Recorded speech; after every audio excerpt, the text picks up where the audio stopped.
അങ്ങ് വിശ്വസിക്കാൻ പറ്റാത്തൊരു വാർത്തയായിപ്പോയി. കാരണം സുഖമില്ലാതിരിക്കുകയാണ്, അറിയാം എല്ലാവർക്കും.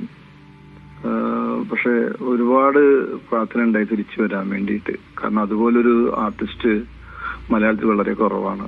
ഒരു നടൻ, പിന്നെ അതുപോലെ ഒരു കഥാകൃത്ത് അതിനേക്കാൾ ഉപരി നല്ല നല്ല സ്നേഹമുള്ള ഒരാളാണ് ശ്രീനേട്ടൻ. എല്ലാവരോടും പെരുമാറാനും ഒരു അല്പം ഒരു എന്തെങ്കിലും കിട്ടിയാൽ അതൊരു തമാശയിലൂടെ അവതരിപ്പിക്കാനും ഒക്കെ വളരെ കഴിവുള്ള. അദ്ദേഹത്തിന്റെ തമാശകൾ എല്ലാം മനസ്സിൽ നിൽക്കുന്ന തമാശകളായിരുന്നു.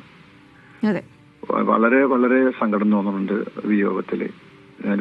ഈ അവസാന കാലത്ത് അദ്ദേഹം എനിക്ക് സിനിമയിൽ സജീവമായിരുന്നില്ലെങ്കിലും പല ഇന്റർവ്യൂകളിലൊക്കെ അദ്ദേഹത്തെ കാണുമ്പോൾ അദ്ദേഹം അസുഖമൊക്കെ ഭേദപ്പെട്ട് വരികയാണെന്നൊരു തോന്നലും ഒരു ആശ്വാസമൊക്കെ ഉണ്ടായിരുന്നു. കണ്ടിരുന്നു ഈ അടുത്ത കാലത്ത് എപ്പോഴെങ്കിലും അദ്ദേഹത്തെ നേരിട്ട്?